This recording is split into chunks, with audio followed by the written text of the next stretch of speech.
స్థానిక సంస్థల ఎన్నికలు బీజేపీ పార్టీ ప్రతిష్టాత్మకంగా తీసుకుంది. తాము చేసిన అభివృద్ధి ఈ స్థానిక సంస్థల ఎన్నికల్లో గెలుస్తామని బీజేపీ జిల్లా అధ్యక్షులు దినేష్ కులాచారి ధీమా వ్యక్తం చేశారు.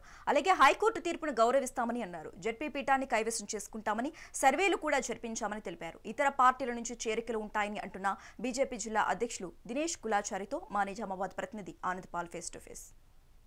పార్టీలు కూడా నామినేషన్లకు సిద్ధమైతా ఉన్నారు. కాకపోతే హైకోర్టు ఆదేశాల మేరకే అభ్యర్థులను ఖరారు చేసే అవకాశం కూడా ఉంది. ఇక ఇదే అంశంపై మనతో మాట్లాడడానికి బీజేపీ జిల్లా అధ్యక్షులు దినేష్ కులాచారిని ఆయనతో మాట్లాడే ప్రయత్నం చేద్దాం. సార్ చెప్పండి, అయితే నామినేషన్ల ఘట్టం ప్రారంభమైంది. బీజేపీ పార్టీ ఎలాంటి వ్యూహాలతో ఈ ఎన్నికల్లో ముందుకెళ్తుంది? ఇలా నోటిఫికేషన్ ఇచ్చారు. సాయంత్రం కోర్టు నిర్ణయం ఏదొచ్చినా, ఏ రోజు ఎన్నికలు వచ్చినా ఈ నిర్ణయంతో మేము గతంలోనే గౌరవ పార్లమెంట్ సభ్యుడు ధరంపురి అరవింద్ గారు, మా రాష్ట్ర అధ్యక్షుడు రామచంద్ర గారి ఆదేశం మేరకు ఇక్కడ 3 సార్లు సర్వే చేయించుకున్నాం. మండల స్థాయి మీటింగ్లు అయినాయి, జిల్లా స్థాయి మీటింగ్లు అయినాయి. మా ఎంపీ అరవింద్ గారు, మా ఇద్దరు శాసనసభ్యులు ధన్పాల్ గారు, రాకేష్ రెడ్డి గారు, అలాగే పసుపు బోర్డు చైర్మన్ గారు, మా గత ఎన్నికల్లో పోటీ చేసిన వాళ్ళు, మా రాష్ట్రం నుంచి రాష్ట్ర స్థాయి, జిల్లా స్థాయి, మండల స్థాయి, అలాగే బూత్ లెవెల్ దాకా కూడా ప్రతి ఒక్కరు మీటింగ్ కంప్లీట్ చేసుకోవడం జరిగింది. అభ్యర్థులు ఒకసారి పార్టీ పేరు మీద సర్వేలు చేయించుకున్నాం, దాంతోపాటు అభ్యర్థుల పేరు మీద సర్వే చేయించుకున్నాం. అన్ని రకాలుగా మేము ముందున్నాము. ఎన్నికలు ఏ రోజు వచ్చినా, ఏ క్షణం వచ్చినా భారతీయ జనతా పార్టీ సిద్ధంగా ఉందని చెప్పాం. ఈరోజు చాలా దగ్గర కూడా నామినేషన్ ఫామ్స్, క్యాస్ట్ సర్టిఫికేట్స్, అలాగే ఇల్లు ట్యాక్సులు కట్టాల్సిన అవసరం లేకుండా ఇల్లు ట్యాక్సులు కట్టుకొని ఎవ్రీథింగ్ కూడా భారతీయ జనతా పార్టీ సిద్ధంగా ఉంది. కాబట్టి ఎన్నికలు ఏ రోజు వచ్చినా మేము దాని గురించి ఆలోచిస్తలేం. భారతీయ జనతా పార్టీ ఈ ఇందూరు జిల్లాలో చాలా స్పష్టమైన మెజార్టీతో జిల్లా పరిషత్తు, అలాగే మ్యాక్సిమం మండల పరిషత్తులో మేము గెలవబోతున్నాం. బీజేపీ పార్టీకే ఎందుకు ఓటేయాలి?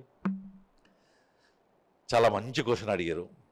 భారతీయ జనతా పార్టీ, మిగతా పార్టీలు టీఆర్ఎస్ పార్టీ పెట్టుకుంటే కేసీఆర్ కుటుంబానికో లేకపోతే వాళ్ళొక దాని మీద వచ్చిన వాళ్ళు ఉన్నారు. కాంగ్రెస్ పార్టీ చూస్తే సోనియా గాంధీ, ఇందిరాగాంధీ, రాహుల్ గాంధీ, రాజీవ్ గాంధీ, ప్రియాంక గాంధీ అని చెప్పుకుంటా వాళ్ళు ఒక రకంగా ఉన్నారు. కానీ భారతీయ జనతా పార్టీ చెప్పుకుంటే భారతీయ జనతా పార్టీ రెండు సిద్ధాంతాలు. ఒకటి, ఈ భారతదేశం అంతా అఖండంగా ఉండాలి, ఐక్యంగా ఉండాలని కోరుకునేది భారతీయ జనతా. రెండోది, భారతీయ జనతా పార్టీ మూల సిద్ధాంతమైన అంత్యోదయ, చిట్ట చివరి వ్యక్తికి న్యాయం చేయాలని చెప్పి. అందుకోసం నరేంద్ర మోడీ గారు స్పష్టంగా చెప్తారు, సబ్కా సాత్, సబ్కా వికాస్, సబ్కా విశ్వాస్, సబ్కా ప్రయాస్ అంటారు. అంటే అందులోనే ఉంది. ఎవరైతే దీన్ దయాళ్ ఉపాధ్యాయులు గారు కానీ, శ్యామాప్రసాద్ ముఖర్జీ గారు కానీ ఆ రోజు పార్టీ స్థాపించిన తర్వాత ఈరోజు చిట్ట చివరి వ్యక్తికి న్యాయం చేయాలంటే ఎవరు న్యాయం చేయగలుగుతారు? చిట్ట చివరి వ్యక్తికి ఆ గ్రామంలో భారతీయ జనతా పార్టీ తరఫున నిజాయితీగా నిలబడ్డా ఇలా నరేంద్ర మోడీ 13 సంవత్సరాలు ఒక రాష్ట్రానికి ముఖ్యమంత్రిగా, 11 సంవత్సరాలు దాటి 12వ సంవత్సరంలో ఒక దేశ ప్రధానమంత్రిగా అడుగుపెడుతున్న సందర్భంలో చిన్న అవినీతి ఆరోపణ లేదు. 6.5 సంవత్సరాలు మా దగ్గర ఇక్కడ పార్లమెంట్ సభ్యుడు ధరంపురి అరవింద్ గారు ఉన్నారు, ఒక చిన్న అవినీతి ఆరోపణ లేదు. మా శాసనసభ్యులు గత 2 సంవత్సరాల నుంచి చిన్న అవినీతి అంటే భారతీయ జనతా పార్టీకి ఇస్తే ఒకటి మాత్రం, చివరి వ్యక్తికి న్యాయం చేయించే విధంగా. ఆ గ్రామంలో 50 ఏళ్ళు 60 ఏళ్ళు వస్తుంటాయి, ఇల్లు ఉండదు, లేదు 60 ఏళ్ళు దాటిన తర్వాత పెన్షన్ ఉండదు, ఆ గ్రామంలో మోరి ఉండదు, ఆ గ్రామంలో కనీసం ప్రయాణించే సౌకర్యం ఉండదు, మంచినీరు సౌకర్యం ఉండదు. ఇవి అన్నీ నిజాయితీగా ఇప్పించే వ్యక్తి భారతీయ జనతా పార్టీ.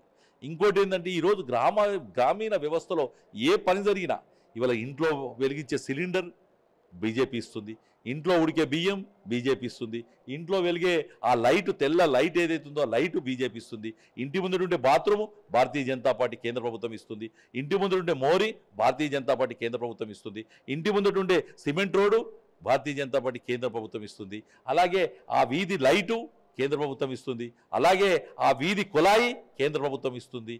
ఏమి తీసుకున్నా కానీ గ్రామంలో జరిగే, చివరికి చెప్తాను నేను, ఆ విలేజ్లో వేసే సఫాయికి జీతం కేంద్ర ప్రభుత్వం ఇస్తుంది, ఆ విలేజ్లో ప్లంబర్ జీతం కేంద్ర ప్రభుత్వం ఇస్తుంది, ఎలక్ట్రీషియన్ జీతం కేంద్ర ప్రభుత్వం ఇస్తుంది, ఆ సెక్రటరీ జీతం కేంద్ర ప్రభుత్వం ఇస్తుంది.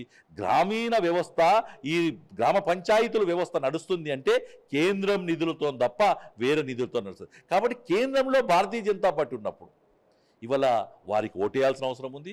నిజాయితీగా పనిచేసే భారతీయ జనతా పార్టీ కార్యకర్తలు ఉన్నారు కాబట్టి వారికి ఓటేయాలని. స్థానిక సంస్థల ఎన్నికల్లో బీజేపీ జడ్పీ పీఠాన్ని కైవసం చేసుకుంటుందని, అంతేకాకుండా ఎంపీ అరవింద్ సమక్షంలో భారీ చేరికలు కూడా ఉంటాయని జిల్లా అధ్యక్షులు అంటున్నారు.